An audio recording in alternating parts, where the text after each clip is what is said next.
கட்சிக்கான கட்டமைப்புகளை உருவாக்கி இவர்களோடு சேர்ந்து களத்தில் நின்று பணியாற்றிய அருமை தம்பி ஆனந்த் அவர்களுக்கும் இந்த நிகழ்ச்சி திட்டமிட்டதில் இருந்து இதை எப்படி செய்ய வேண்டும் என்பதை ஒருங்கிணைத்த கட்சியின் தலைமை நிலைய செயலாளர் கனல் கண்ணன், அருமை சகோதரர் வேணுகோபால், அருமை சகோதரர் ஜெகதீச பாண்டியன், அருமை சகோதரர் புகழேந்தி மாறன், அருமை தம்பி மாரிமுத்து, அருமை தம்பி குமரவேல் உள்ளிட்டவர்கள்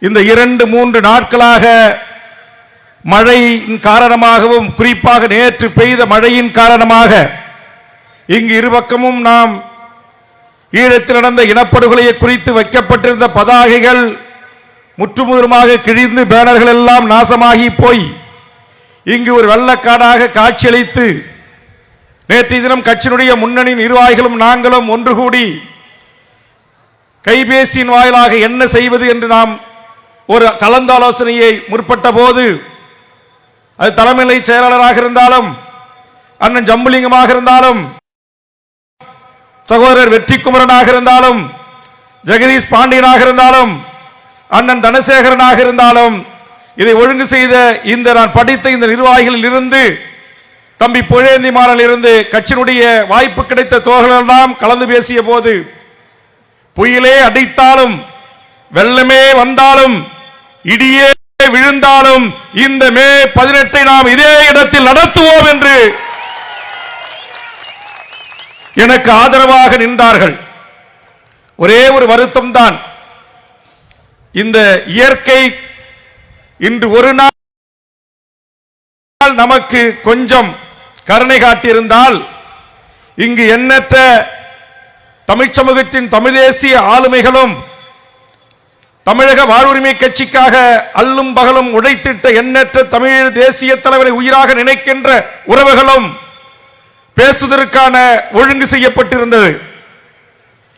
என்னுடைய அருமை தம்பி முருகானந்தம் அவருடைய ஒருங்கிணைப்பில் கன்னியாகுமரி மாவட்டத்தினுடைய அத்துணை நிர்வாகிகளுடைய கடுமையான உழைப்பில் 10 தம்பிமார்களும் அவருக்கு துணையாக 10 தம்பிமார்களும் ராயல் என்ஃபீல்டு என்று சொல்லக்கூடிய இருசக்கர வாகனத்தில் எல்லைக்காக மொழிக்காக அந்த மண்ணில் போராடி உயிர் தியாகம் செய்திட்ட தியாக வேங்கைகளினுடைய அந்த இடத்தில் இருந்து அந்த இருசக்கர வாகனம் இந்த சுடரை ஏந்தி இங்கு வருகை தந்தது.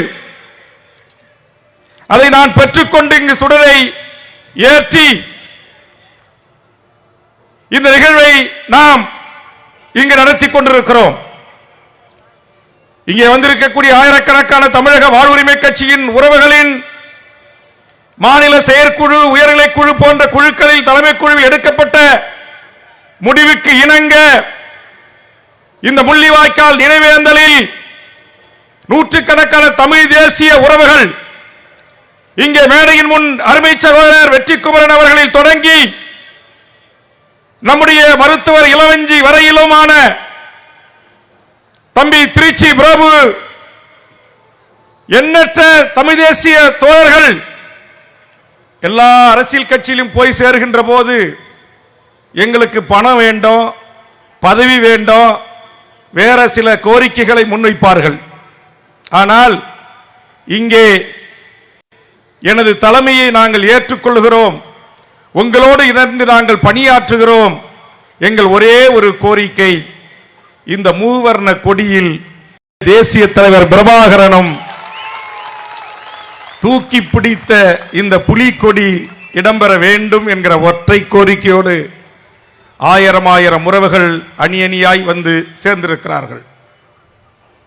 எத்தனையோ மாவட்டத்தினுடைய தளபதிகளாக இருந்தவர்கள், மண்டலத்தின் பொறுப்பாளராக இருந்தவர்கள், தமிழக வாழ்வுரிமை கட்சி தொடங்கியதிலிருந்து எந்த எதிர்பார்ப்பும் இல்லாமல் இந்த கட்சியை தூக்கி நிறுத்துவதற்கு, கட்டமைப்பை உருவாக்குவதற்கு களம் கண்ட தோழர்கள்.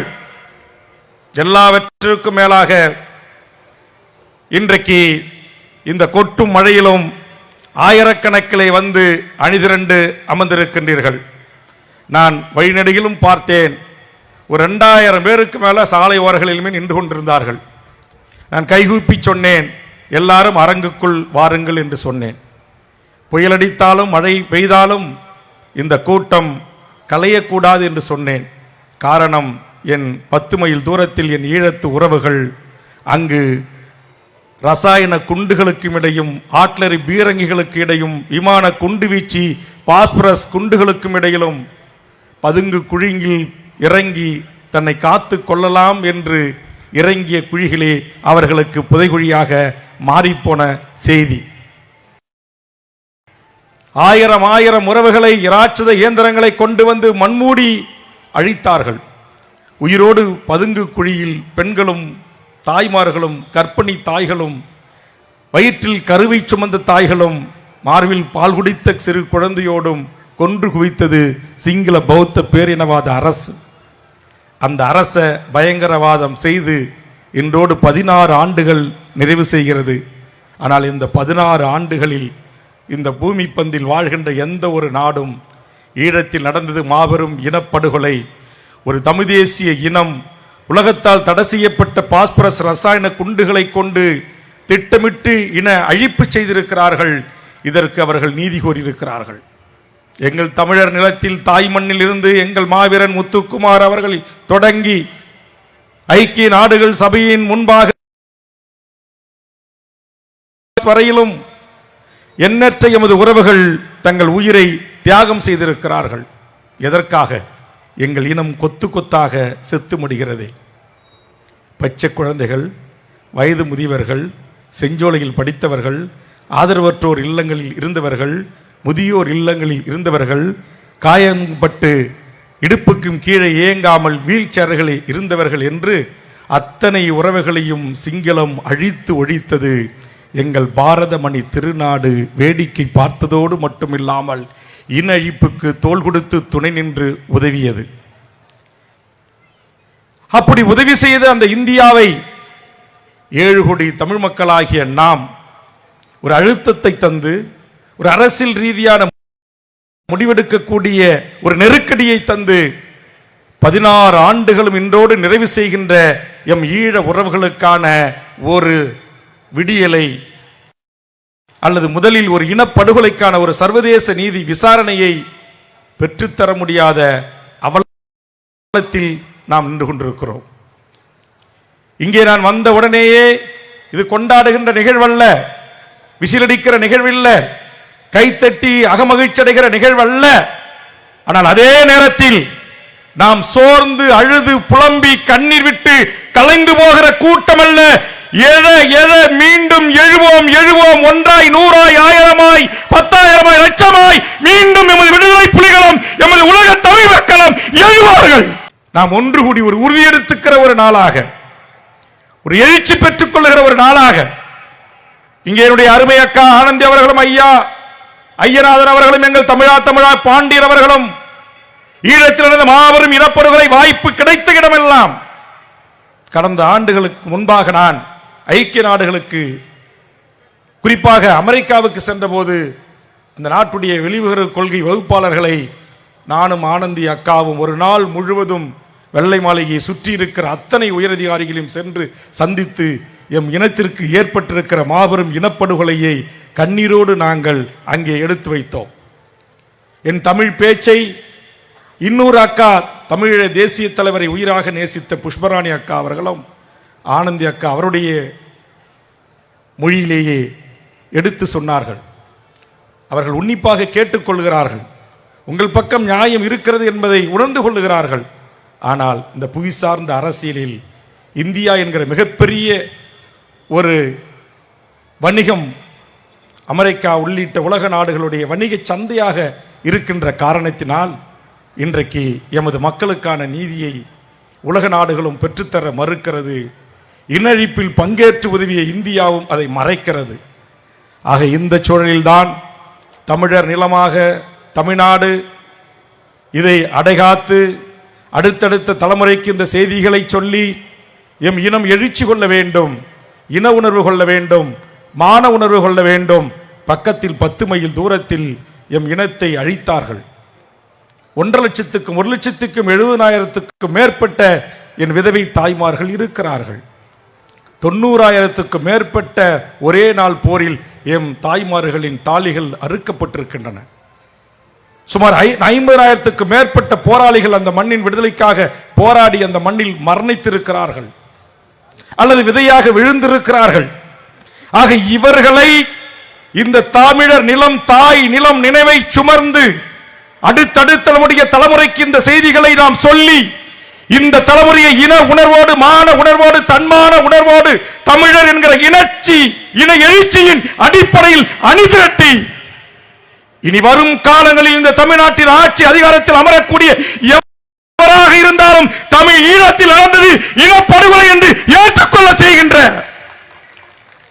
அதற்கான தீர்வை நோக்கி தமிழக சட்டமன்றம் தானாக தீர்மானம் நிறைவேற்ற வேண்டிய அழுத்தத்தை தரக்கூடிய ஆளுமைகளை இந்த மண்ணில் நாம் உருவாக்க வேண்டும் என்கிற அரசை உருவாக்கித் கொள்வதற்கு ஒன்றிய அரசு இதை இந்திய நாடாளுமன்றத்தில் நிறைவேற்றி ஐக்கிய நாடுகளின் சபையின் மூலமாக செய்த பாவத்திற்கு ஒரு பரிச்சாயத்தை தேடிக்கொள்கின்ற ஒரு புற அழுத்தம் இந்த தமிழர் நிலத்திலிருந்து உருவாக வேண்டும்.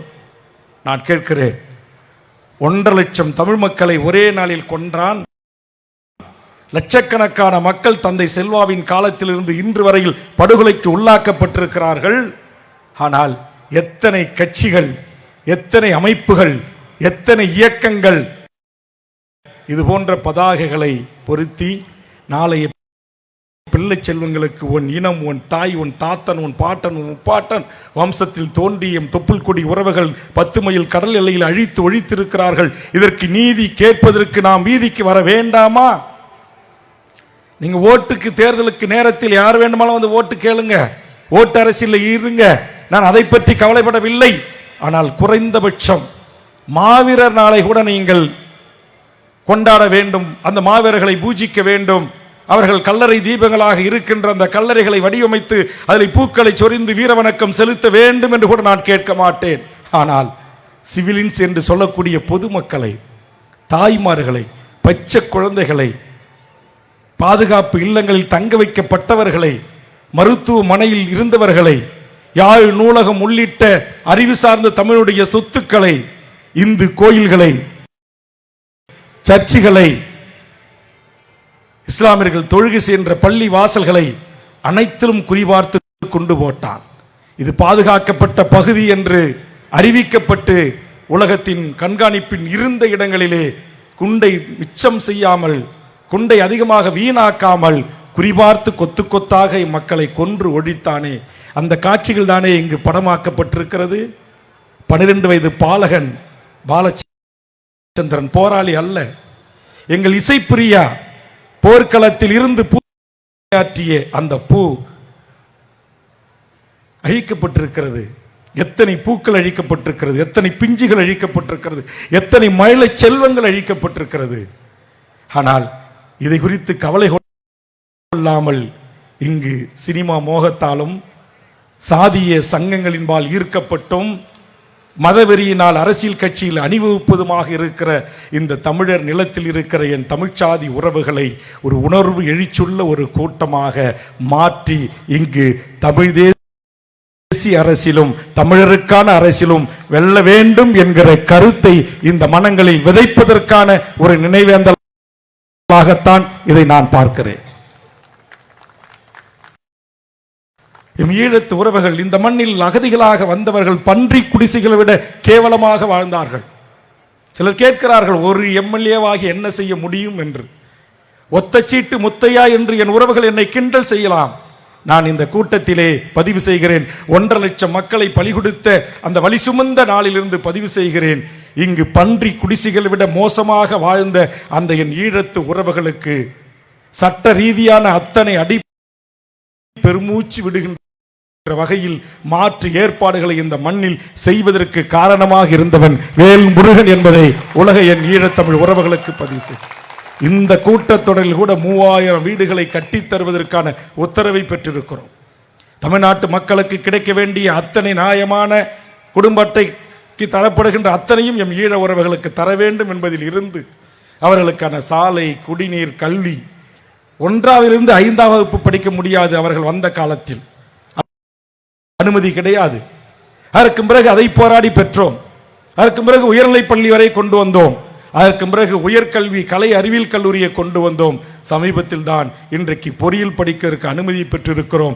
இன்னும் இந்த ஒன்றிய அரசு மருத்துவ கல்வி படிப்பதற்கு என் ஈழ உறவுகளுக்கு அனுமதி இல்லை. அதை கூட கடந்த கூட்டத்தொடரில் மன்றாடி இருக்கிறேன். இரட்டை குடியுரிமை, இங்கே வாழ்கிற எமது உறவுகள் விரும்பினால் தாயகத்திலும் புலம்பெயர்ந்த உலகத்தில் எந்த நாடுகளிலும் வாழ்வதற்கான வாய்ப்பை உருவாக்கி தர வேண்டும். அதற்கு இந்த சட்டமன்றம் தீர்மானங்களை நிறைவேற்றி அனுப்பி வைக்க வேண்டும். தமிழ்நாட்டின் புதுச்சேரி உள்பட 40 நாடாளுமன்ற உறுப்பினர்களை கொண்ட என் தமிழ்நாட்டு நாடாளுமன்ற உறுப்பினர்கள் இதற்கான முன்முயற்சி இந்திய நாடாளுமன்றத்தில் எடுக்க வேண்டும். அதை தமிழ்நாடு முதலமைச்சர் அவர்கள் எடுக்க உரிய நடவடிக்கைகளை உரிய உத்தரவுகளை பிறப்பிக்க வேண்டும் என்ற அழுத்தங்களை இன்றைக்கும் தந்து கொண்டிருக்கிறோம். கடல் வழியாக வந்தவரிடம் பாஸ்போர்ட் இருக்காது. போர் நடந்த போது பிழைத்தால் போதும் உயிரை பிடித்து கையில் வந்து தோணியிலும் வந்து ஒதுங்கினார்கள், படகில் வந்து ஒதுங்கினார்கள். அந்த ஒதுங்கியவரிடத்திலே திமுகவாக இருந்தாலும் அதிமுகவாக இருந்தாலும் பாஸ்போர்ட் இருக்கிறதா? கடவுச்சீட்டு கைகளில் இருக்கிறதா? வெளிநாட்டின் சட்டம் உங்கள் மீது பாயும். பிரிவின் கீழ் உங்களை கைது செய்வோம் என்று கைது செய்த போதெல்லாம் நூற்றுக்கணக்கான எம் ஈழ உறவுகளையும் போராளிகளையும் அன்றைய முதலமைச்சர் ஜெயலலிதாவிடையும் அன்றைய முதலமைச்சர் கலைஞரிடத்திலையும் இன்றைய முதலமைச்சர் ஸ்டாலின் அவரிடத்திலும் போய் நின்று ஒரு முறைக்கு 10 முறை 15 முறை பார்த்து பேசி பேசி இந்த வழி சுமந்த அவருடைய வாழ்க்கையை எடுத்து கூறி நூற்றுக்கணக்கான உறவுகளை பத்திரமாக பாதுகாத்து பூமி பந்தில் இருக்கிற உலகத்தின் பல என்பதை இந்த நாளில் பதிவு செய்கிறேன். அதற்கு எனது குடும்பம் எனது சகோதரர்களும் உறுதுணையாக இருந்தார்கள். என் கட்சி தோழர்கள் உறுதுணையாக இருந்தார்கள். என் முந்திரி காடுகள் உறுதுணையாக இருந்தது. இது தெரிய வேண்டிய ஐபிக்கு தெரியும், RAWக்கு தெரியும், தமிழ்நாட்டுடைய ஸ்டேட் இன்டெலிஜென்ஸ் பியூரோவுக்கு தெரியும். ஆதலால் பகிரங்கமாக நான் சொல்லுகிறேன், நான் எவரிடத்திலும் பணத்தை பெற்றுக்கொண்டு ஈழ உறவுகளுக்காக புலிகளுக்காக இந்த மண்ணில் பணி செய்யவில்லை. இதுவரையிலும் எனது 45 ஆண்டுகள் அரசியல் பொது வாழ்வில் ஒரே ஒரு தேநீரை கூட புலிகள் இடத்திலிருந்து நான் நன்கொடையாகவோ பெற்று அல்லது வேறு நிதியின் மூலமாக பெற்று அரசியல் செய்ததில்லை. இனியும் நான் செய்ய போவதும் இல்லை.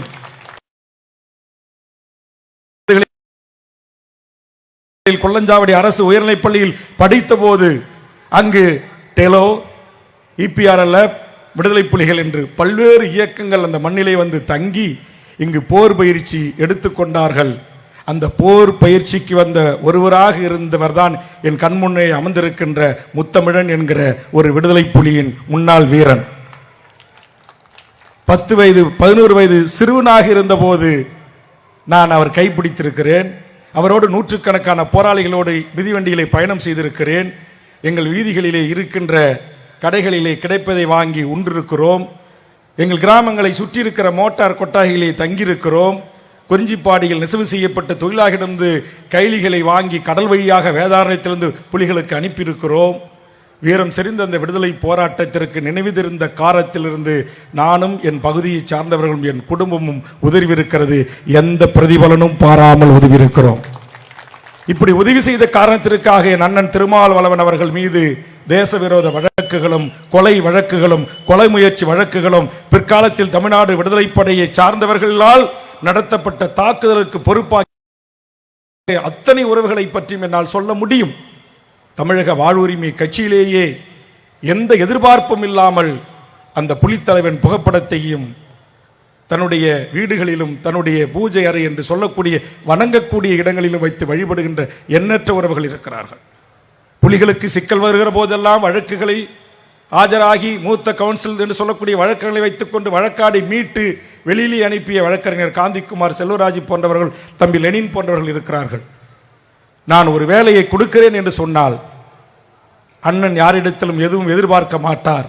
அவரிடத்தில் நாம் எதையும் எதிர்பார்க்க கூடாது என்று இன்றைக்கும் சென்னை உயர்நீதிமன்றத்தில் புலிகளுக்காகவும் எம் ஈழ உறவுகளுக்காகவும் வாதாடுகின்ற வழக்கறிஞர் பெருமக்கள் இருக்கிறார்கள்.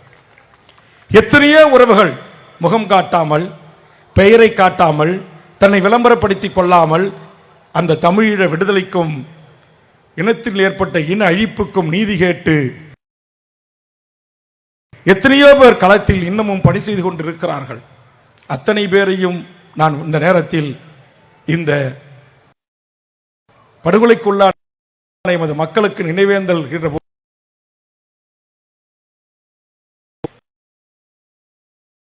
தூக்கிட்டு தற்கொலை செய்து கொண்டவர்கள் இருக்கிறார்கள். புலிகளுடைய சயனைட் குப்பிகளை கடல் எல்லையில் கடித்தவர்கள் இருக்கிறார்கள். படகுகளிலே உதவி செய்துவிட்டு திரும்பி வருகின்ற போது கடற்கரும்புலி படகுகளை பாதுகாப்பாக அனுப்பி வைத்துவிட்டு திரும்புகின்ற போது செல்லடி விழுந்து செத்து போனவர்கள் இருக்கிறார்கள். ஏன் உங்களை போன்று என் உறவுகளை மழை வந்த போது ஒதுங்காதீர்கள் என்று சொன்னனே, உங்களை போன்று ஆயிரம் தமிழ் உறவுகள் பெற்றெடுத்த பிள்ளை செல்வங்கள் இந்த மண்ணில் இருந்து ஈழத்தில் நடக்கிற அந்த மாபெரும் இன அழிப்புக்கு நீதி கோருகிறோம் என்கிற அடிப்படையில் எம் தமிழீழ தேசிய தலைவர் மேதக வேர்னா பிரபாகரன் அவர்களோடு ஆயுத போராட்டத்தில் கைபிடித்து துப்பாக்கி ஏந்தி போராடி அங்கு கடற்புலிகளாக கரும்புலிகளாக மாண்டு போன எண்ணற்ற மாவீரர்கள் இருக்கிறார்கள். கடற்கரை ஜெரோன்குமார் தாங்கி நிற்கிற ராமேஸ்வரம், தீவுமண், ராமநாதபுரம், மதுரை, சிவகங்கை சீமை, கன்னியாகுமரி, தூத்துக்குடி, கடலூர், புதுக்கோட்டை, விழுப்புரம், சென்னை என்று வேதாரண்யம், கடகோடி டெல்டா மாவட்டம், தஞ்சை, திருச்சி என்று அத்தனை இடங்களிலும் இருக்கிறார்கள். அது சாதாரண பேஸ்புக்குகளில் அரசியல் பயில்கிறவர்களுக்கோ முகநூல் பக்கங்களினோட தெரியாது. உண்மையான தமிழ் தேசிய போராளி தோழர் தமிழரசனை படித்தவர்களுக்கு தெரியும். ஐயா புலவர் கல்வி பெருமாள் வழி வந்தவர்களுக்கு தெரியும். பாவலர் ஏறு பெருஞ்சித்திரனாரை படித்தவர்களுக்கும் அவர் எழுத்தை படித்தவர்களுக்கும் தெரியும். ஆனால் பாவம் என்ன செய்வது? இன்றைக்கு உலகத்தில் இந்த விடுதலைக்காக முகம் கொடுத்தவர்கள், தங்கள் சொத்து பத்துகளை அள்ளி குடித்தவர்கள், தன் வாழ்நாளை அர்ப்பணித்தவர்கள் இடந்தெரியாமல் இருக்கிறார்கள். நான் கூட இடந்தெரியாமல் சில காலம் இருந்திருக்கிறேன். காரணம், நம்முடைய செயல் உண்மையும் நேர்மையும் தர்மத்தின்படியும் நீதியின்படியும் இருக்க வேண்டும். பொய் கூறுவது, புரட்டு கூறுவது, வேறு விதமான ஆசா பாசங்களுக்கு நாம் கூடுகின்ற ஒரு கூட்டத்தை வைத்து அரசியல் செய்து சுயலாபம் அடைவது ஏற்புடையது அல்ல என்பதை தெளிவாக உணர்ந்திருக்கிறேன். ஆக அந்த அடிப்படையில் தான் என்னை தலைவராக ஏற்றுக்கொண்டு வந்த ஒரு சிறு கூட்டத்தை வைத்துக்கொண்டு நீங்கள் குடிக்கக்கூடாது, பீடி குடிக்கக்கூடாது, சிகரெட் அடிக்கக்கூடாது, ரசிகர் மன்றம் வைக்கக்கூடாது, பாலாபிஷேகம் செய்யக்கூடாது, சாதி சண்டைக்கு போகக்கூடாது, மதவெறியில் ஈடுபடக்கூடாது, மனிதர்களாக வாழ்வோம், வாழ்கின்ற கொஞ்சம் காலத்தில் இந்த மண்ணுக்கும் மொழிக்கும் இனத்திற்கும் உண்மையாக வாழ்வோம் என்று நான் சொன்ன ஒரு கருத்தை ஏற்றுக்கொண்ட ஒரு கூட்டம் என்னோடு கைகோத்திருக்கிறது. நான் முகப்புரையிலே சொன்னேன், இந்த மேடையிலே சொல்லுகிறேன், இந்த கூட்டத்திற்கு ஒரே ஒரு ரூபாய் கூட எந்த என் உறவுகளுக்கும் நான் தரவில்லை. இந்த கூட்டத்தை சிறப்பாக நடத்துங்கள் என்று சில உறவுகள் சில லட்சங்களை தந்தார்கள் என் கரங்களிலே. அவர்களுக்கு நன்றி. இங்கு அருமை சகோதரர் ராஜநாயகமும் அவரோட தோழர்களும் தம்பி ஆனந்த் அவர்களும் இங்கு கட்சி செஞ்சி பகுதியில் வளர்ந்து வருகிற ஒரு சூழலில், பெரிய அளவிலே பொருளாதாரத்தை திரட்ட முடியாத ஒரு சூழலிலே இந்த நிகழ்வுக்கு நான் தருகிறேன் என்று முன்வந்தவர்களிடத்திலே கூட நான் மறுத்துவிட்டேன். வேண்டாம், இந்த செலவை சேலம் மாவட்டம் ஒருங்கிணைந்த நிர்வாகிகள் ஏற்றுக்கொள்வதாக இருக்கிறார்கள், அதனால் பிற மாவட்டங்களிலிருந்து சில லட்சங்கள் வேண்டாம் என்று சொன்னேன். அண்ணா கட்சி அலுவலக கட்சியினுடைய அக்கவுண்ட் நம்பரை தாருங்கள், தலைமை குழுவில் இடம்பெற்று கலந்து கொண்ட அத்தனை நிர்வாகிகளும் எங்களால் முடிந்ததை நாங்கள் அனுப்பி வைக்கிறோம் என்று சொன்னார்கள். இன்று வரையில் அக்கவுண்ட் நம்பரை நான் அனுப்பி வைக்கவே இல்லை. 15 ஆண்டு காலம் என்னுடைய முயற்சியாலும் இங்கே கூடி நிற்கிற இந்த கொட்டும் மழையிலும் வருகை தந்த என் உறவுகள் அள்ளி கொடுத்த நிதியிலும் தான் இந்த கட்சி நடைபெறுகிறது. அந்த நிதியில்தான் இந்த முள்ளிவாய்க்கால் நினைவேந்தல் கூட்டம் நடைபெறுகிறது. எந்த பணக்கார கார்பரேட் பெரும் முதலாளிகளிடத்திலோ, லாட்டரி விற்பவனிடத்திலோ, கஞ்சா விற்பனிடத்திலோ, தாது மணல் கொள்ளை ஈடுபடுகின்ற இடத்திலோ, கிரனைட் கொள்ளையில் ஈடுபடுகின்ற இடத்திலோ இந்த மாவீரர் நாள் என்று சொல்லக்கூடிய புனித போராளிகளுக்கான வீர வணக்க நிகழ்விலும் அந்த நிதியை பெற்று அதை நடத்தக்கூடாது என்கிற கொள்கை முடிவோடு இருக்கிறேன். அதே போன்று எம் மக்கள் அங்கு இவ்வளவு பெரிய இனப்படுகொலைக்கு உள்ளான இந்த நிகழ்வில் இந்த பணம் தருபவர் கூட ஒரு குறைந்தபட்சம் நியாயமானவர்களாக, மனச்சாட்சி உள்ளவர்களாக, அந்த பணம் ஒரு நேர்மையான வழியில் வரப்பெற்ற ஒரு பணமாக இருக்கணும் என்பதிலே நான் கொஞ்சம் கண்ணும் கருத்துமாக இருந்தேன். கேள்விப்பட்டு கூட சில நண்பர்கள் தானாக என்னை தொடர்பு கொண்டு இப்படி ஒரு செய்தி முகநூலில் பார்த்தேன், உதவிகள் வேண்டுமா என்றார்கள். நான் அவரிடத்திலே சொல்லி வைத்திருக்கிறேன், இதைவிட மிக மிக பேர் எழுச்சியாக மாவீரர் நாள் நிகழ்வை நாம் நடத்த இருக்கிறோம், அதற்கு உங்கள் உதவி தேவை என்று சொன்னேன். என் தம்பி சாகுலம், இது அவன் சம்பாரணமே மாசம் வெளிநாட்டு படம் 15,000 ரூபாய் தான். இந்த நிகழ்ச்சிக்காக எப்படி ஒரு அப்துல் ராப் ஈழ இனப்படுகொலையின் போது தன்னிழ்ச்சியாக வீதிக்கு வந்து தன்னுயிர் தந்துட்டானோ, அதுபோன்று குவைத் நாட்டிலிருந்து பல மாதங்கள் சம்பாதித்த தொகையை சேர்த்து வைத்து இந்த நிகழ்ச்சிக்காக விமானம் பிடித்து வருகிறார்கள். எங்கள் அக்கா ஆனந்தி சசிதரன் அவர்களிடத்திலே நான் சொன்னேன், அக்கா நீங்கள் கொஞ்சம் வர முடியுமா அப்படின்னா, ஒரு மறுப்பும் சொல்லவில்லை. அண்ணா என்றைக்கு வர வேண்டும் என்று சொன்னார். நான் சொன்னேன், நீங்கள் 16, 17 எந்த தேதியில் வேண்டுமானாலும் நீங்கள் தமிழ்நாட்டுக்கு வாருங்கள், இது மாவீரர் நாள் அல்ல. இன்று வரையிலும் உங்கள் கழுத்தில் தாலி இருக்கிறது, ஆனால் உங்கள் தொட்டு கழுத்தில் தாள் கட்டிய அந்த கணவன் உயிரோடு இருக்கிறாரா இல்லையா என்று தெரியாமல் உலகம் முழுவதும் சென்று அத்தனை நீதிமன்றத்தின் நீதிமான்களின் படிக்கட்டுகளை ஏறி இறங்குற எங்கள் புறநானூற்று தாயாக உங்களை நாங்கள் பார்க்கிறோம்.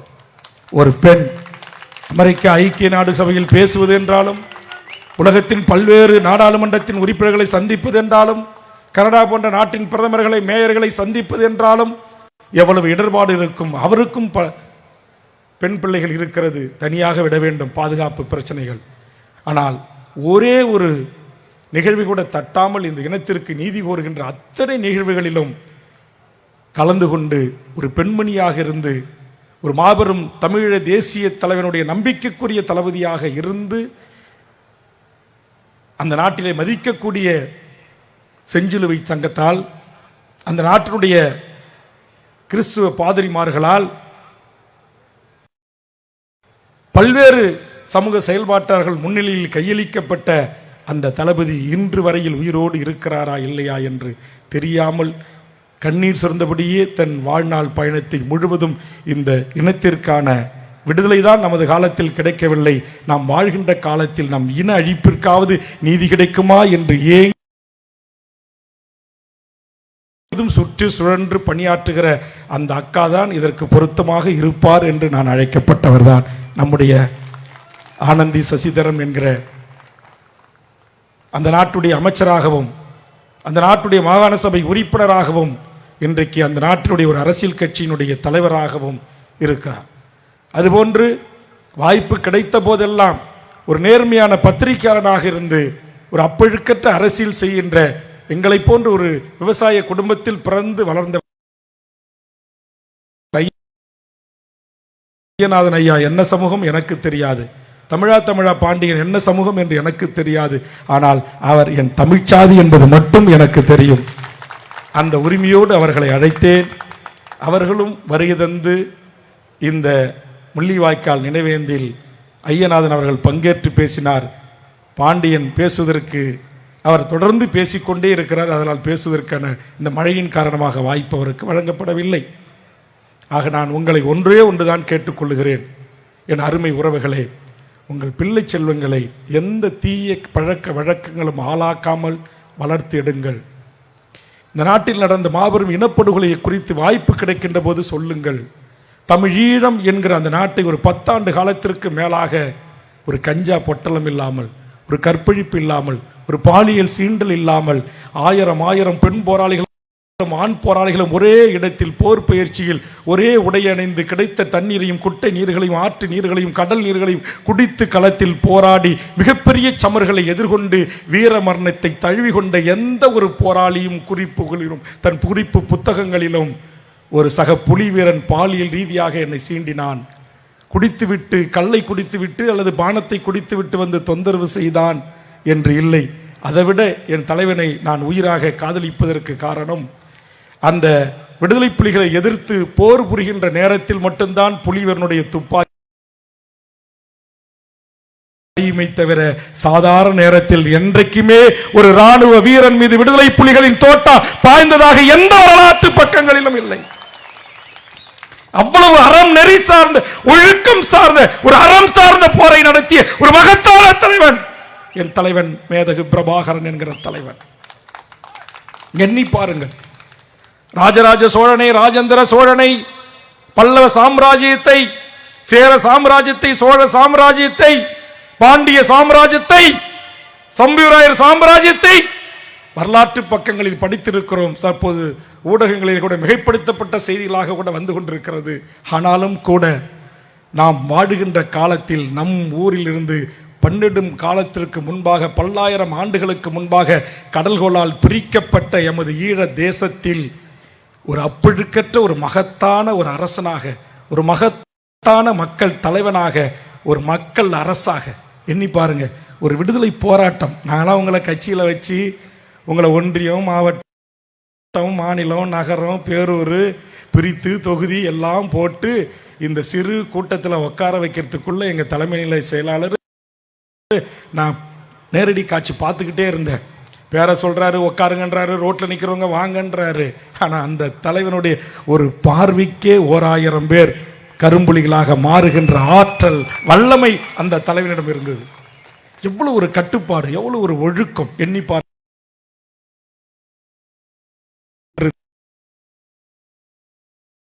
தனி வங்கி இயங்கியது, தனி தரைப்படை இயங்கியது, தனி வான்படை இயங்கியது, தனி கப்பல் படை இயங்கியது.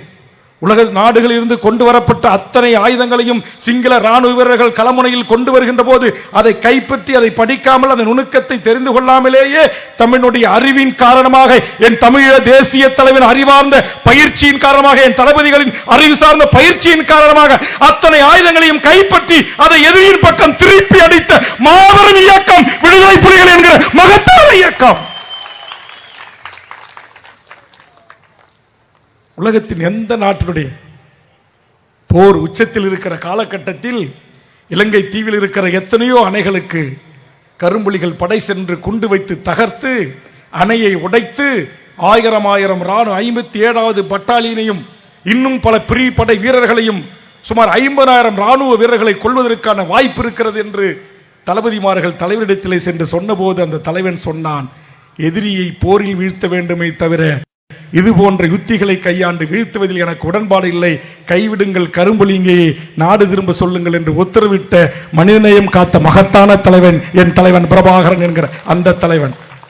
2008 2009 மட்டும் ஒரு 100 கரும்புலிகளை அனுப்பி அங்க இருக்கிற நம்முடைய வீராண மாதிரி, மேட்டூர் மாதிரி, முல்லை பெரியார் மாதிரி இருக்கிற அல்லது கர்நாடகத்தில் இருக்கிற கபினி அணை போன்ற அணைகள் போன்று இருந்த அணைகளை, அந்த நாட்டில் இருந்த அணைகளை உடைத்து சுக்குநூறு ஆக்கினால் அந்த வெள்ளத்தில் பாய்ந்து 1000 ராணுவ வீரர்களும் அப்பாவி சிங்களவர்களும் செத்து விடுவார்கள். அது கூடாது என்று அறம் சார்ந்து போரை நடத்திய ஒரு தலைவன் தான் என் தலைவன் பிரபாகரன். ஆனால் அந்த தலைவனை பால் குடித்த குழந்தை மீது குண்டு போட்டீர்கள். அந்த உடல்கள் சிதறி கிடக்கின்ற காட்சிகள், தூக்கு போட்டு கொண்டீர்கள். தாய் முன் மகளை கற்பழித்தீர்கள், கணவன் முன் மனைவியை கற்பழித்தீர்கள். இந்த அநியாய அக்கிரமங்களை செய்திட்டீர்கள். இதை தட்டி கேட்பதற்கு வராத ஒரு மாமணியாக அந்த மண்ணில் உதித்த அந்த மகத்தான தலைவன் தான் பிரபாகரன் என்பதை உங்கள் உறவுகளுக்கு சொல்லுங்கள். புலிகள் என்றால் யார் என்று சொல்லுங்கள். வீரம் சிறந்த விடுதலை போர் எப்படி நடந்தது என்று சொல்லுங்கள். ஈழ உறவுகளுக்கும் நமக்கும் என்ன இரத்த பந்தம் என்பதை சொல்லுங்கள். வரலாற்றை சொல்லித் தாருங்கள். நம்முடைய இனம் சுமந்த, வழி சுமந்த இந்த வாழ்க்கையை, அவர் பட்ட துன்பங்களை, துயரங்களை சொல்லி மாளாது. 1 2 சொல்லி மாளாது. என்னை விட மிகச் சிறப்பாக சொல்லுகின்ற ஆற்றல் வாய்ந்தவர்களுக்கெல்லாம் வாய்ப்பு தரவில்லை. நான் பேசுவதற்காக திட்டமிட்டு பட்டியல் தயாரித்து வந்தேன். ஆனால் இயற்கை அன்னை கொஞ்சம் காற்றின் காரணமாக பதாய்கள் கிழிந்து மழை வருமோ என்ற ஐயத்தில் நாம் எங்கள் மூவரோடு முடித்துக் கொள்ளுங்கள் என்று முன்னணி கள செயல்பாட்டாளர்களுடைய கருத்தை அறிந்து நாம் இதை நிறைவு செய்கிறோம். ஆக அந்த வகையில் என் அருமை உறவுகளே, இனி வருகின்ற போது குடும்பமாக வாருங்கள், குழந்தையோடு வாருங்கள், பிள்ளைகளோடு வாருங்கள், உங்கள் உறவுகளோடு வாருங்கள், பொதுமக்களையும் அழைத்து வாருங்கள். இனி வரும் காலங்களில் இது போன்ற காட்சியினோடாக இங்கே கூட ஐயா புதுவை ரத்தனதுரை அவர்களுடைய அந்த கவிதை வாசிப்பு இருக்கிறது. அதையெல்லாம் கேட்டுவிட்டால் அன்று நமக்கு தூக்கம் வராது. எம் தாய் நாட்டை நோக்கி அந்த மகத்தான கவிப்பேரரசு வடித்த வரிகள் இருக்கிறதே. இங்கே கவிப்பேரரசு வைரமுத்து வரிகள் வாசிக்கப்பட்டன, கவிஞர் வாலியின் வரிகள் வாசிக்கப்பட்டன. ஆனால் தமிழீழ தேசிய தலைவருக்கு அருகாமையில் இருந்து கவிபாடிய புதுவை ரத்தினை துரை அவர்கள், இந்த கோடிக்கணக்கான என் தமிழ்நாட்டு உறவுகளே, இங்கே நாங்கள் எப்படி சத்து மடிகிறோம், எப்படி குண்டுமழை பொழிகிறது, இந்த கானக காட்டில் எமது உறவுகள் படுகிற துன்பங்கள் துயரங்களை அத்தனையும் வரிகளாக்கி பாடல்களாக தந்திட்ட அந்த மகத்தான கவி பாடிய அந்த அறத்தை லட்சக்கணக்கான சீடிகளாக தயார் செய்து தமிழ்நாட்டுக்கும் புதுச்சேருக்கும் நான் தந்திட்டேன். அப்போதாவது டாஸ்மார்க் மதுபான கடைகளிலும் பாண்டிச்சேரி கள்ளு கடைகளிலும் சாராய கடைகளிலும் கூடியிருக்கிற ஒரு கூட்டம் ஒன்றிய அரசுக்கு எதிராக திரும்பாதா? ஒரு இன இழிச்சி கொள்ளாதா? இங்கிருக்கிற விமான நிலையத்தை முற்றுகையிடாதா? இங்கிருக்க தொடர் வண்டி நிலையங்களுடைய தண்டவாளங்களை தகர்த்து எரியாதா? ஈழத்தில் நடைபெற்ற இனப்படுகொலையை இந்திய அரசு நிறுத்தாதா? நான் சார்ந்திருந்த கட்சியிடம் மன்றாடினேன். 1987 சாலை மறியல் போராட்டம் நடத்தி தந்தமிழ்நாட்டையே இன்றைக்கு இயங்க விடாமல் செய்த வடதமிழ்நாட்டு மக்கள் உள்ளடக்கிய மாபெரும் போர்க்குணம் கொண்ட ஐயா அவர்களே, தயவு செய்து அறிவியுங்கள் என்று சொன்னேன். பதவியை தூக்கி எறியுங்கள், ஆட்சி கவியிட்டோம், போர் நிறுத்தட்டும். முத்துக்குமாருடைய உயில், முத்துக்குமாருடைய மரண சாசனம் எதற்கும் இங்கு காது கேட்கவில்லை. ஏன்? என் புலிகள் சந்தித்த அத்தனையும் உள்ளடக்கி எத்தனை திரைப்படங்கள் வருவதற்கு முயற்சித்தது, அத்தனையும் மத்திய அரசுடைய சென்சார்கள் தடுத்தன. மக்களிடத்தில் இந்த வழிகள் சென்று விடாமல் தடுத்தார்கள். இன்றைக்கும் தமிழக சட்டமன்றத்தில் ஒற்றையாளாக நின்று மன்றாடுகிறேன்.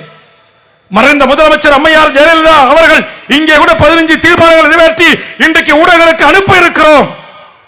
அதில் தமிழ்நாட்டுடைய முதலமைச்சர் அவர்களுக்கு நான் வைக்கிற வேண்டுகோள், நீங்க வருகின்ற தேர்தலில் எனக்கு சீட்டு கொடுங்க, எங்க கட்சிக்கு கொடுங்க, கொடுக்காம போங்க. அதை பற்றி வேல்முருகனும் தமிழக வாழ்வுரிமை கட்சியும் கவலை கொள்ளவில்லை.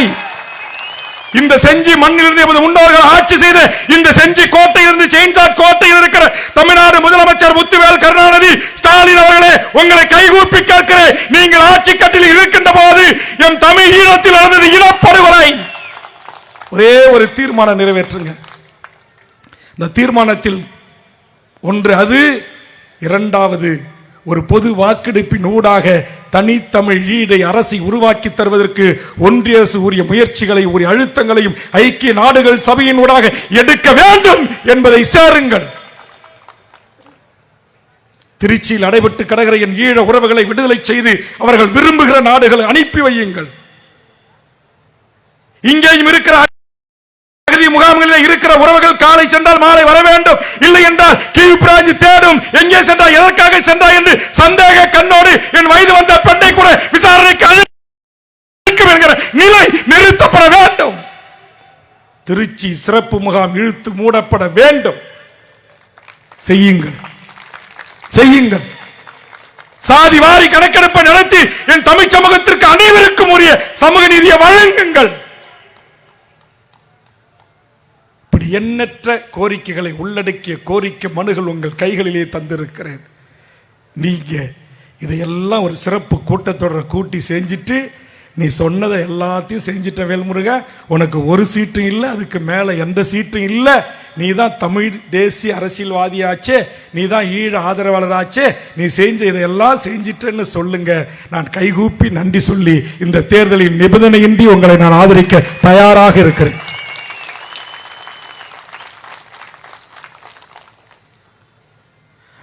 ஏன் திராவிட முன்னேற்ற கழகத்தோடு வேல்முருகன் ஒட்டி இருக்க வேண்டும், ஏன் கூட்டணி நீடித்திருக்க வேண்டும் என்று கேட்கிறார்கள். நான் இன்னும் வெளிப்படையாக இந்த மேடையில் சில விஷயங்களை பேச முடியாது. நான் என் முன்னணி தலைவர்களுக்கு அழைத்து அந்த செய்தியை பகிர்ந்திருக்கிறேன். புதிதாக வந்த வெற்றிக்குமரன் ஜெகதீச பாண்டியன், அண்ணன் ஜெகதீஷ் பாண்டியன், நம்முடைய அருமை சகோதரர் அண்ணன் தனசேகரன் போன்றவரிடத்தில் பேசியிருக்கிறேன். தமிழா பாண்டியனிடத்தில் கலந்திருக்கிறேன். திருச்சி பிரபுவிடம் சொல்லியிருக்கிறேன். ஏற்கனவே இருக்கிற என் கட்சியினுடைய அத்தனை நிர்வாகிகளுக்கும் ஒவ்வொரு செயற்குழு பொதுக்குழு கூட்டங்களிலும் நான் சொல்லியிருக்கிறேன். இன்றைக்கு இந்த மண்ணில் ஒரே ஒரு இருசக்கர வாகனம் காலை போய் மாலை வரைக்கும் உழைச்சி கொண்டு வந்த ஒரு ஈழத்தமிழன் தான் சொந்த பேரில் பதிவு செய்ய முடியாது. இப்போது கூட குறிஞ்சிப்பாடி அருகே ஒரு எம்டெக் படித்த ஒரு பெண் தனக்கு 2 சென்ட் வீடை வாங்குவதற்கு பதிவுத்துறையில் பணம் கட்டி விட்டாராம். அந்த குற்றத்திற்காக அந்த எம்டெக் படித்த அந்த பெண்ணை தமிழ்நாடு கியூ பிராஞ்சி காவல்துறை கைது செய்து கடலூர் மத்திய சிறையில் 55 நாட்கள் சிறையில் அடைக்கிறீர்கள். இது நியாயமா? இது போன்று இன்றைக்கு தமிழ்நாட்டுக்கு அகதி முகாம்களில் என்று சொல்லக்கூடிய எம் ஈழ உறவுகள் படுகின்ற துன்பங்கள் துயரங்கள் அத்தனையும் மீட்டு என் அருமை சகோதரன் திருச்சி பிரபு ஒரு கோரிக்கை முன்வைத்தான். எனது ஊரில் இருந்து ஒருவன் இலங்கை தீவிற்கு கொத்தனார் வேலைக்கு சென்றான். அங்கே ஒரு ஈழத்து பெண்ணை காதலித்து திருமணம் செய்து கொண்டான். அவன் ஐதோடு பாஸ்போர்ட் எடுத்து பயணச்சீட்டு கடவுச்சீட்டு எடுத்து இங்கு வருகை தந்தான். வருகை தந்த இடத்தில் பாஸ்போர்ட் எக்ஸ்பைரி ஆகிவிட்டது. கடவுச்சீட்டுக்கான விசா காலம் முடிந்து விட்டது. காவல்துறை தொந்தரவு செய்கிறார்கள். கைது செய்து சிறையில் அடைக்க வேண்டும் என்று உத்தரவிடுகிறார்கள். அண்ணா உதவ முடியுமா என்று கேட்டார். இந்த ஒத்த சீட்டு முத்தையாதான் இந்த நாட்டுடைய டிஜிபிக்கும் முதலமைச்சருக்கும் சொல்லி அவர்களை தொந்தரவு செய்யக்கூடாது என்று சொல்லி உத்தரவு பிறப்பித்தவன்.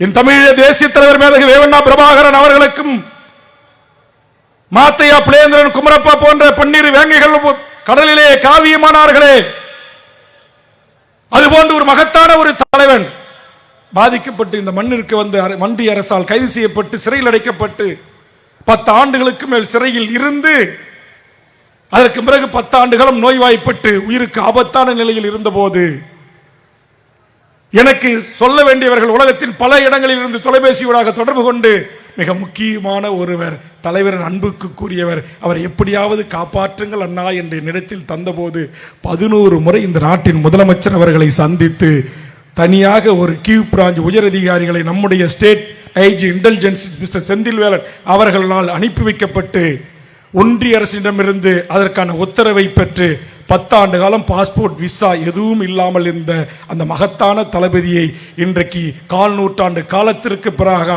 அவர் பிறந்த தமிழீழ மண்ணில் கால் வைப்பதற்கு காரணமாக இருந்தது இந்த ஒத்த சீட்டு முத்தையா என்கிற இந்த பதவிதான். கிடைத்த பதவியை வைத்துக் கொண்டு கான்ட்ராக்ட் கேட்டு முதலமைச்சரை சந்திக்கவில்லை. ஒப்பந்தங்கள் என்று சொல்வார்களே, அது கேட்டு செல்லவில்லை. எனக்கும் என் குடும்பத்தாரும் மிகப்பெரிய செல்வந்தர்களாக வாழ வேண்டும் என்பதற்காக நான் எந்த அமைச்சர் இல்லங்களுக்கும் அலுவலகங்களுக்கும் செல்வது இல்லை. அரசுத்துறை அதிகாரிகளை சந்திப்பதில்லை. என்னுடைய அத்தனை கோரிக்கைகளும் என் மண்ணுக்காக, என் மொழிக்காக, என் இனத்திற்காக, என்னை வாக்களித்து 3வது முறை தேர்வு செய்த என் பண்ருட்டி தொகுதி மக்களின் கல்வி மேம்பாட்டுக்காக, வாழ்வுரிமைக்காக. நான் எதற்காக இதை சொல்லுகிறேன் என்று சொன்னால், ஒரு அறம் சார்ந்து நேர்மையாக நியாயமாக எப்படியாவது இந்த மண்ணில் போராடி வாழ்ந்துவிட முடியாதா? போராடி இந்த மண்ணுக்கான உரிமையை மீட்டு விட முடியாதா? ஒரு அறிவு சார்ந்த ஒரு கூட்டம். நான் சொன்னேன், தமிழ்நாட்டில் வருவாய் அரசு மாவட்டங்கள் 38 மாவட்டம் இருக்கு. இந்த 38 மாவட்டத்திலும் ஒரு 38,000 பேர். இங்கே மூத்த துணை பொதுச்செயலாளர் எங்கள் தகமணி அமர்ந்திருக்கிறார், எங்கள் டாக்டர் சுதாகர் அமர்ந்திருக்கிறார், ராமநாதபுரத்தில் ஜெரோன் இருக்கிறார், சென்னை மாவட்டத்துக்கு எங்கள் வேணுகோபால் இருக்கிறார், இப்படி சேலத்திற்கு என்று தம்பி மோகன்ராஜ் உள்ளிட்ட எண்ணற்ற தலைவர்கள் இருக்கிறார்கள், அக்கா முத்துலட்சுமி போன்றவர்கள் இருக்கிறார்கள். இன்றைக்கு புதிய வரவுகளாக இன்னைக்கு மதுரைக்கு வெற்றி குமரன், நம்முடைய கன்னியாகுமரியிலே பல உறவுகள் இன்றைக்கு அமர்ந்து வந்து உட்கார்ந்து கொண்டிருக்கிறார்கள் தமிழ்ச்செல்வனோடு. இன்றைக்கு தேனி, திண்டுக்கல், மதுரை, தென் தமிழ்நாடு முழுவதும் கட்சி இருக்கிறது. புதுக்கோட்டையில் எங்கள் முருகானந்தத்தோடு இணையாக தன்னை ஒரு புலி வீரனாக பாவித்துக் கொண்டு ஒரு இஸ்லாமிய வீரனாக களத்தில் நிற்கிறான் எங்கள் புதுக்கோட்டை நியாஸ். எனக்கு கிடைத்திருக்கிற தம்பிமார்கள் எல்லாம் இங்கே கூட பாருங்க, நானும் அக்கா ஐயா தான் பேசுறோம். யாரும் இல்லைன்னா எனக்கு வாய்ப்பு கொடுத்தே ஆகணும்னு கோரிக்கை வைக்கல. யாரும் இங்க முகங்காட்டிக்க மேடையில் சேர் போட்டு எங்களை உட்கார வைங்கன்னு கேட்கல. ஆனா என் உள்ளம் 15 ஆண்டு காலம் ஒரு மிகப்பெரிய வடதமிழ்நாட்டின் சாதி ஆதிக்கம் நிறைந்த ஒரு பகுதியில் அதே சமூகத்தில் பிறந்து வளர்ந்து அந்த கட்சிகளிலே பணியாற்றி நான் எடுத்த தமிழருக்கான, தமிழ் தேசியத்திற்கான அரசியலை தலைமையை ஏற்றுக்கொண்டு வருகை தந்த அந்த உறவுகள், கட்சிகளை கட்டமைத்த உறவுகள் எங்கேயோ அங்கொன்றும் இங்கொன்றுமாக நான் கையெடுத்து கும்பிட்டு வந்தபோது உட்கார்ந்து எனக்கு வணக்கம் செலுத்திய போது நான் வந்து இங்கு தலைமை செயலாளர் மிக கடுமையாக ஆனந்த் அவர்களை அழைத்து கடிந்து கொண்டேன். முன்னணி தலைவர்களுக்கு தனித்தனியாக இந்த பாக்ஸ் என்று சொல்லக்கூடியதை அடித்து அவர்களை எப்படி அமர வைக்க வேண்டும், மாவட்ட செயலாளர், மாவட்ட தலைவர், மாநில நிர்வாகிகள், பிற கட்சிகளின் அமைப்புகளிலிருந்து விலகி வந்து நம்மோடு இணைந்த தோழர்கள், இவர்களுக்கெல்லாம் உரிய இந்த மரியாதை மாண்போடு நடத்தப்பட வேண்டும் என்று ஒழுங்கு செய்தேன். ஆனால் மழையின் காரணமாக அதிலே சற்று தவறு ஏற்பட்டு விட்டது. அதற்காக தான் அவரிடமிருந்து ஒளி வாங்கி நான் பெற்று மன்னிப்பு கோரினேன். இந்த இடது பக்கம் இருக்கிற கொடியேற்றுகிற இந்த தளத்திற்கு வாருங்கள் என்று அழைப்பு விடுத்தேன். ஒரு 500 இருக்கை வரும் என்று எதிர்பார்த்தேன், வரவில்லை. கடைசி வரைக்கும் நின்று கொண்டிருக்கிறார்கள். இதுவே கட்சியினுடைய மாநாடாக இருந்தால், தேர்தல் மாநாடாக இருந்தாலும் கூட அவர்கள் கோபித்துக் கொள்வார்கள். இது என் தொப்புள் குடி உறவுகளை உலக சமூகத்தால் தடை செய்யப்பட்ட ரசாயன பாஸ்பரஸ் கொத்துக்குண்டுகளை போட்டு கொலை செய்த சிங்களவனுக்கு நாளைய என் தலைமுறைக்கு எடுத்து சொல்லி ஒரு உணர்வெழுச்சி ஊட்டுகிற ஒரு நிகழ்வு என்கிற காரணத்தினாலே கன்னியாகுமரியிலிருந்து தமிழ்ச்செல்வன் உள்ளிட்ட, ஜெயபால் உள்ளிட்ட, ரூபன் உள்ளிட்ட எத்தனையோ தோழர்கள் எழுந்து இங்கு வருவதற்கு வந்தார்கள். அடுத்த வார்த்தை சொன்ன, இதில் உங்களுக்கு மாநிலம் மாவட்டம் கடைசியில் உட்கார வைத்து விட்டார்கள் என்று நீங்கள் கோபித்துக் கொள்ள மாட்டீர்கள் என்று நான் கருதுகிறேன் என்று சொன்ன எழுந்த கூட்டம் அப்படியே உட்கார்ந்துச்சு. இதைத்தான் நான் எதிர்பார்க்கிறேன். இப்படி கனமா வேண்டாம். எனக்கு ரொம்ப பேராசலாம் இல்லை. அரசு மாவட்டம் 38, இந்த 38 மாவட்டங்களிலும் ஒரு 38,000 பேர் இது போன்ற ஒழுக்கத்துடனும் கட்டுப்பாட்டுடன், மழை வந்தால் பேனரை தலைக்கு வைக்கிறது, சேரை மடித்து தலையில் தூக்கி பிடிக்கிறது, என்ன சனியாக பிடிச்சிடும் இல்லை கை கால் ஏதாவது அழிவிடுமா? ஒன்று வர 2 நாளைக்கு மூக்கில் சளி வரும், தும்பல் வரும், வீட்டுக்கு போனால் சரியாக போச்சு, முடிஞ்சிச்சு. ஆனால் அங்கே ரசாயன குண்டு. இன்னைக்கு ஒரு உலகளாவிய ஒரு அமைப்பு அறிவிச்சிருக்கு, புலிகளுடைய அந்த ஈழம் என்கிற அந்த ஒரு சின்ன பகுதிக்குள்ள மட்டும் 2 கோடி குண்டுகள் சுமார் விழுந்திருக்கிறது என்றான். துப்பாக்கி தோட்டாக்கள் இருந்து, ராட்சச குண்டிலிருந்து, எரிகணையிலிருந்து, ஆட்லரி பீரங்கிகள் இருந்து, அப்படி 2 கோடி குண்டுகள் விழுகின்ற போது அந்த பதுங்கு குழியை வெட்டி புலிகளும் இயக்கமும் பொதுமக்களும் அதில் உள்ள போய் உக்காந்துப்பாங்க. அப்படி உக்காந்த போது ராட்சச இயந்திரங்களை கொண்டு வந்து அந்த உயிரோடு உக்காந்த உறவுகள் மீது மண்மூடி சாகடித்தான். அந்த இடத்தில் குறிப்பார்த்து உலகத்தின் நவீன இஸ்ரோ போன்ற உலக நாடுகள் கொடுத்த ஆயுதங்களையும், சீனா, அமெரிக்கா, இந்தியா கொடுத்த ராடார் கருவிகள் மூலமாக எங்கள் மக்கள் கூட்டம் கூட்டமாக இருக்கிறார்கள் என்று பார்த்து அங்கு குண்டு போட்டு கொன்னான். ஆனால் அப்படி கொன்ன போது கூட புலிகளும் நாங்களும் வேறு அல்ல. என் பிள்ளைகளும், என் அண்ணனும், என் தங்கையும், என் கணவரும் புலிவீரனாக களமுனையில் நின்று கொண்டிருக்கிற போது நான் எப்படி பாதுகாக்கப்பட்ட பகுதிக்கு போவேன் என்று கடைசி நிமிடம் வரையில் முள்ளி வாய்க்காலில் எமது ஈழ உறவுகளானிய எமது 1000 உறவுகளும் நின்றார்கள். அதனாலே அவர்கள் கொல்லப்பட்டார்கள். உலக நாடுகள் சொல்லுகிறது, செஞ்சிலுவை சொல்லுகிறது, அமெரிக்கா சொல்லுகிறது, இந்தியா சொல்லுகிறது, வெளியேறுங்கள் என்ற போது இல்லை, தமிழர்களும் புலிகளும் வேறு அல்ல, நாங்கள் அனைவரும் புலிகள் தான், தமிழர்கள் தான் புலிகள் என்று அந்த மண்ணிலே நின்றார்கள். என் உறவுகளே, அப்படி நின்னாங்க. நின்னதோடு மட்டுமல்ல, அப்படி காயம்பட்ட உடல்களை தூக்கிட்டு போய் மருத்துவங்க பார்த்தாங்க. பச்சை குழந்தை பால் குடிச்சிக்கிட்டே செத்துச்சுன்னா தாயினுடைய செத்து போன உடல்ல இந்த பெண்ணும் என்று சொல்லக்கூடிய உடல்ல இருந்து அந்த குழந்தை எடுத்து இன்னொரு தாய் பால் கொடுத்தால் அந்த தாய்கள் வாழ்ந்த மண் தான் தமிழீழ மண். ஆனா இங்க ஒரு 9 மணி ஆச்சுன்னா நம்மளால வாட்சியை பார்ப்பான், செல்ல பார்ப்பான், நேரம் ஆச்சு போயிடலாம். அண்ணன் பேச்சு தானே யூடியூப்ல பார்த்துக்கலாம், வாட்ஸ்அப்ல கேட்டுக்கலாம். ஆனா இன்னைக்கு கடைசி வரைக்கும் உட்கார்ந்துருக்கிறீங்க. நன்றி. இந்த உணர்வு இருந்தால் இந்த மண்ணில் அரசியல் மாற்றம் வரும். ஈழத்தில் நடந்த இனப்படுகொலைக்கான சர்வதேச நீதியை கோரி நாம் பெறுவோம். இன்றைக்கு இல்லைனாலும் என்றைக்காவது ஒரு நாள் ஈழத்தில் என் புலிவீரன் பெற்றெடுத்த பிள்ளை செல்வங்கள் தனித்தமிழ் ஈழம் என்கிற அரசை என் தமிழீழ தேசிய தலைவன் பிரபாகரன் அவர்களும் எமது 1000 மா வீரர்களும் கண்ட கனவை நிச்சயம் நனவாக்குவார்கள். அந்த உணர்வோடு நாம் பணியாற்றுவோம். தாயகத்தில் இருந்து நம்மை ஆளுகின்ற அரசுகளுக்கு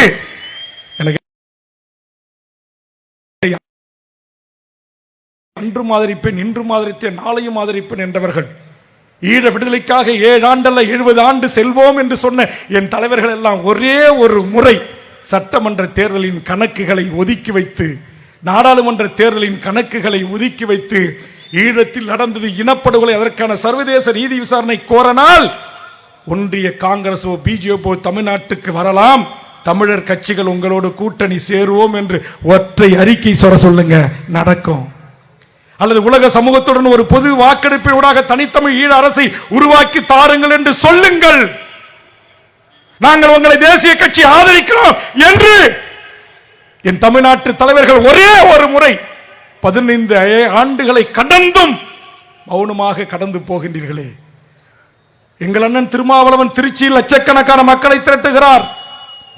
தன் சிறுத்தை கூட்டங்களின் கூட்டத்தை காட்டுவதற்கு பாராட்டுகிறேன். நானும் அந்த மேடையில் சென்று வாழ்த்தினேன். எங்கள் மருத்துவர் ஐயா அவர்கள் மகாபலிபுரம் பாராட்டிலே நீங்கள் லட்சக்கணக்கான மக்களை திரட்டினீர்கள். அண்ணன் வைகோ அவர்களே, இன்னும் இருக்கிற தமிழீழ விடுதலையை ஆதரிக்கிற தமிழ் தேசத்தின் அரசியல் கட்சி தலைவர்களே, ஒரே ஒரு முறை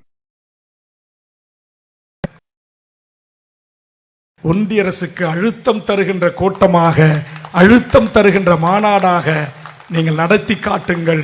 ஒன்றிய அரசு உங்கள் கால்களில் வந்து விழும். நாம் விழ செய்வோம். எழுந்த நம் இனம் நம் மண்ணை மீட்கும். விழுந்த நம்ம இனம் எழுந்து நிற்கும்.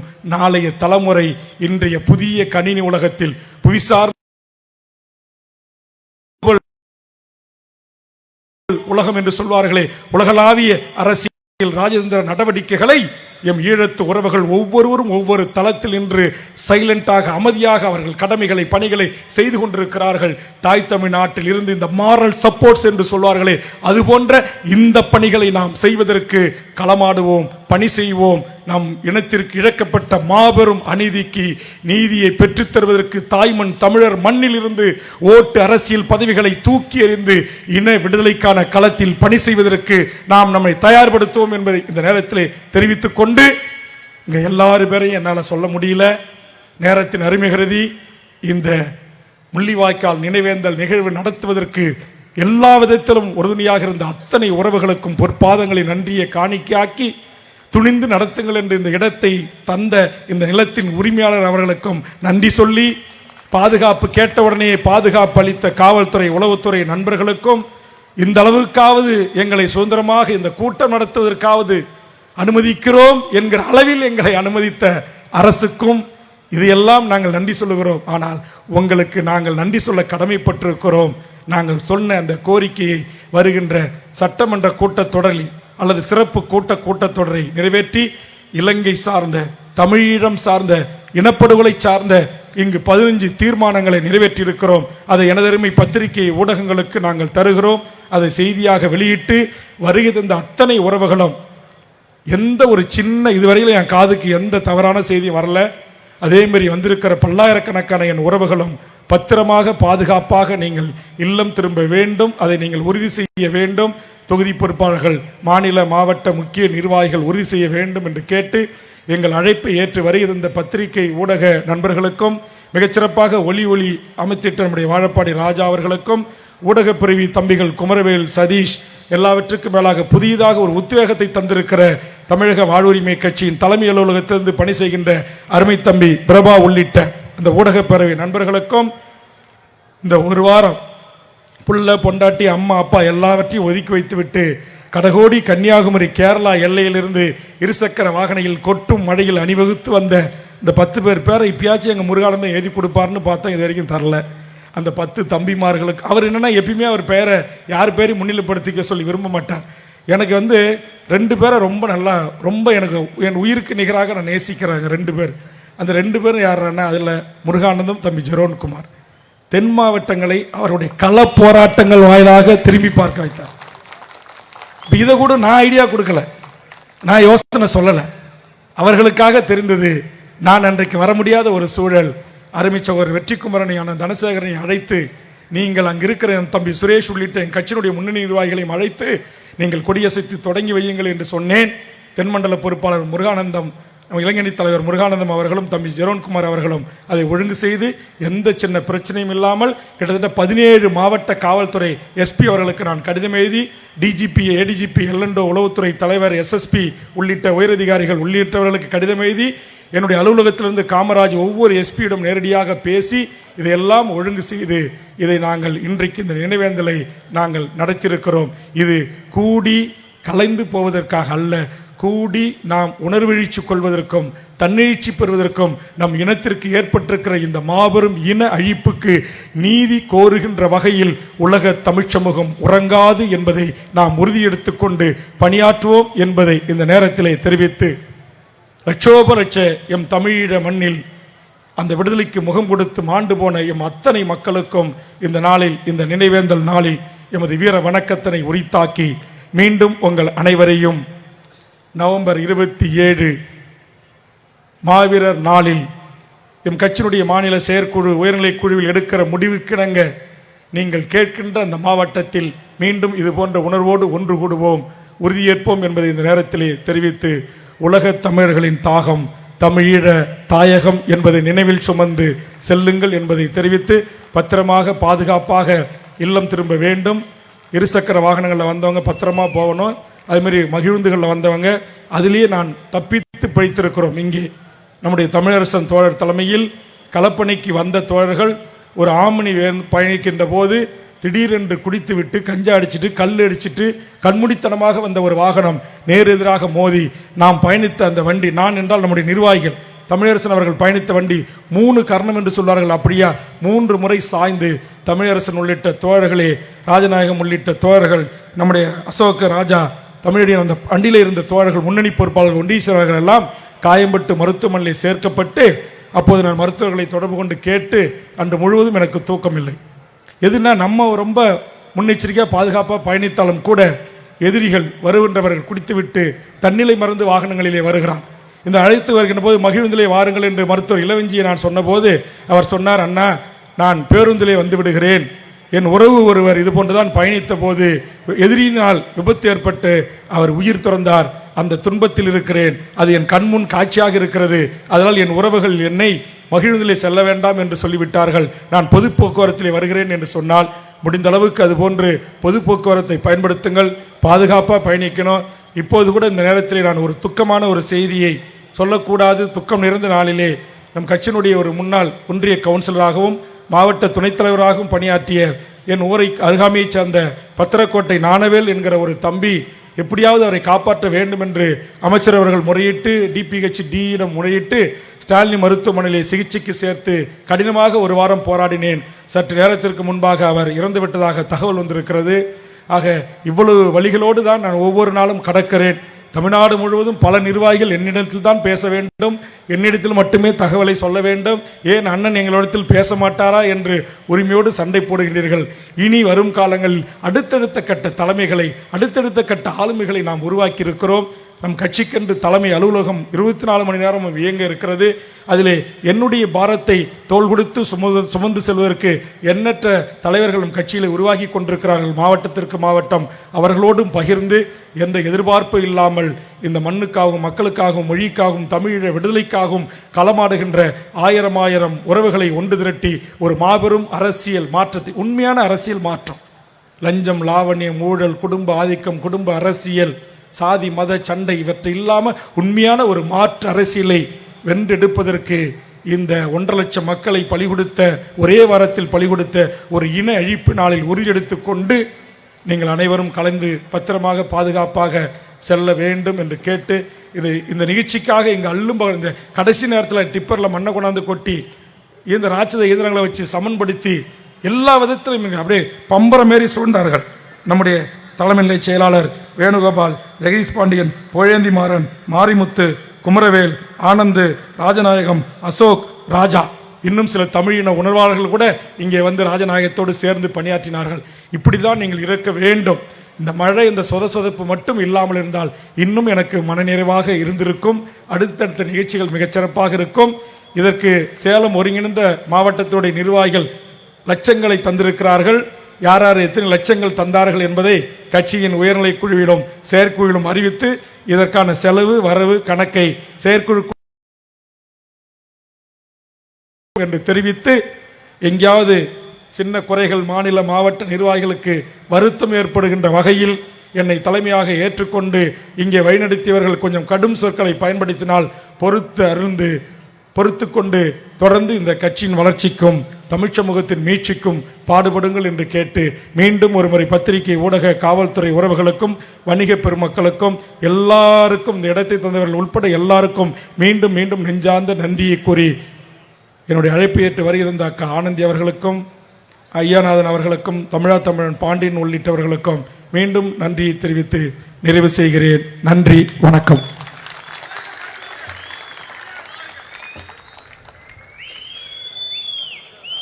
எல்லாரும் பத்திரமா பாதுகாப்பா அவங்க இருக்கிற வண்டியை பிடிச்சு போகலாம். காமராஜ், நீங்க ஐயநாத ஐயாவுக்கு 2